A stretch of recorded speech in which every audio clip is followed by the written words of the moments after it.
اعوذ باللہ من الشیطان الرجیم، بسم اللہ الرحمن الرحیم۔ السلام علیکم ورحمۃ اللہ وبرکاتہ۔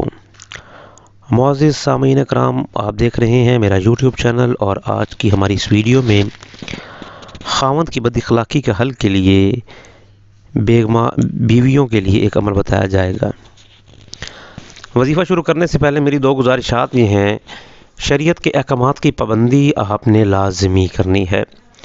دوسرا یہ ہے کہ آپ نے اس وظیفے کو کرنے سے پہلے آپ نے اپنے اندر جو موجود نقائص ہیں، غلط چیزیں ہیں، ان کی ایک تو نشاندہی کرنے کے بعد آپ نے خود کو بھی راہ راست پر لانا ہے۔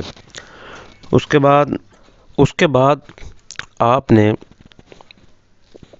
نماز عشاء کے بعد 3700 مرتبہ یا باسطوں کا ورد کرنا ہے، اور یہ عمل آپ نے وظیفہ 11 یوم تک جاری رکھنا ہے۔ اور دم کرنے کے بعد آپ نے پانی پر دم کرنا ہے، اور وہ پانی جو ہے وہ اپنے شوہر کو استعمال کروانا ہے۔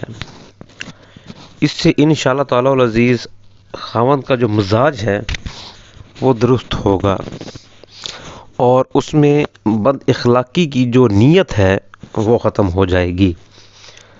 جیسا کہ میں نے پہلے بتایا کہ اس عمل کو کرنے سے پہلے آپ نے اپنے میں جو مسئلے مسائل ہیں، نقائص ہیں، ان کی نشاندہی کر کے آپ نے کوشش کرنی ہے کہ آپ ان چیزوں کو بھی ختم کریں، اور اللہ تعالیٰ سے پھر آپ دعا کریں کہ اللہ تعالیٰ آپ کے شوہر کو پیسفل بنائے، امن کا گہوارہ بنائے، کیونکہ جو شوہر یعنی کہ جو خاوند بد اخلاق ہوتے ہیں اور اپنی بیویوں کے ساتھ بڑی سخت مزاجی سے پیش آتے ہیں، ان کے گھر بسنا تو بہت دور کی بات، ان کے ہاں بچوں کی اخلاقی تربیت پر بھی بہت برے اثرات مرتب ہوتے ہیں۔ مزید وظائف کی رہنمائی کے لیے ہم سے رابطہ قائم کر سکتے ہیں۔ ہم سے رابطہ قائم کرنے کے لیے ہمارا واٹس ایپ نمبر ویڈیو کی ڈسکرپشن میں دیا گیا ہے۔